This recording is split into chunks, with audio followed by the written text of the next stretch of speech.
আসসালামু আলাইকুম।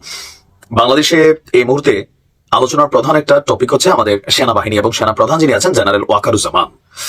অনলাইন ইনফ্লুয়েন্সারদের নানান ধরনের বক্তব্যে একটা টানাপোড়েন সম্পর্ক চলছে। কেউ কেউ বলছেন যে আমাদের সেনাপ্রধানকে তার দায়িত্ব থেকে অব্যাহতি দেওয়া হতে পারে। কেউ কেউ বলছেন যে যেহেতু তিনি শেখ হাসিনার আত্মীয় ছিলেন, ইভেন গেল কয়েকদিন যাবত যে ঘটনাগুলো ঘটেছে একটা চাপ তৈরি হতে পারে, তিনি তার পদ এবং ক্ষমতা হারাতে পারেন।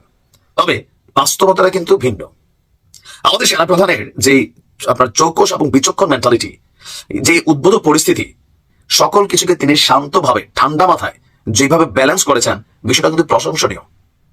এর মাঝখানে আমরা দেখলাম যে বাংলাদেশ সেনাবাহিনীর প্রধান জেনারেল ওয়াকারুজ্জামানের সাথে সাক্ষাৎ করার জন্য ছুটে এসেছেন মার্কিন প্যাসিফিক কমান্ডের deputy commander lieutenant general Joel V ভোয়েল। হ্যাঁ, নামটা সুন্দর আছে, জোয়েল বি ভোয়েল।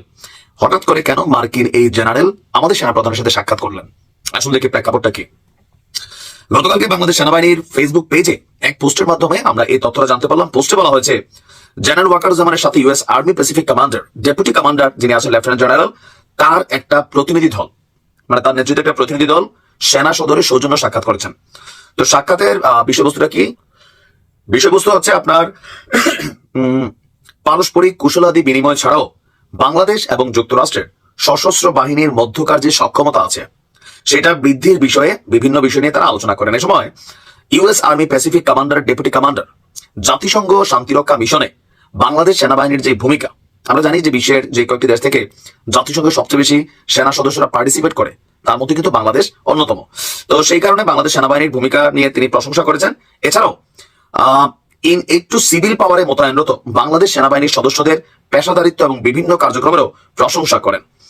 আর এই সাক্ষাতের পেছনে আরেকটা বিষয় হচ্ছে, ট্রাম্প সরকার ক্ষমতায় আসার পর সম্ভবত এটাই প্রথম অফিসিয়ালি কোন মার্কিন জেনারেল তিনি বাংলাদেশ সেনাবাহিনীর সাথে সাক্ষাৎ করলেন। এটা ভিন্ন একটা বার্তা দেয় যে আমরা যারা ভাবি যে যেমন ধরেন ভারতের বেলায়ও যে রাজনৈতিকভাবে বা কূটনৈতিকভাবে ভারতের সাথে বাংলাদেশের সম্পর্ক তলানিতে, কিন্তু আর্মি টু আর্মি সম্পর্কটা খুব শক্ত। আবার আমেরিকার সাথেও সরকারের নানান টানাপোড়েন থাকতে পারে, কিন্তু আর্মি টু আর্মি তাদের সম্পর্কটা কিন্তু শক্ত। আর আমাদের বাংলাদেশ সেনাবাহিনীতে প্রশিক্ষণ বলেন, বিভিন্ন মেশিনারি সহযোগিতা বলেন, একটা হিউজ সাপোর্ট, কিন্তু সারা পৃথিবীর মধ্যে সবচেয়ে বড় যে সাপোর্টিং ডোনার এটা হচ্ছে আমেরিকা। আর এটা আজকে প্রথম যে তা না, এটা বিগত লম্বা সময় ধরে আমেরিকা এবং বাংলাদেশের মধ্যে এরকম দ্বৈত অনেক ধরনের কর্মকাণ্ড পরিচালিত হচ্ছে। আর মার্কিন এই জেনারেলের এই মুহূর্তে এই সাক্ষাৎ অথবা এই সফর, এটা একটা অর্থবহ ইস্যু। আমরা চাই বাংলাদেশ সেনাবাহিনী আরো সমৃদ্ধ হোক, বাংলাদেশ সেনাবাহিনী আরো শক্তিশালী হোক, বিশ্বের সাথে তাল মিলিয়ে আরো আধুনিক হোক, এবং সেনাবাহিনী সম্পর্কে যে কোনো ধরনের ষড়যন্ত্র এগুলাকে শক্ত হাতে মোকাবেলা করতে হবে। ভালো থাকুন। আসসালামু আলাইকুম।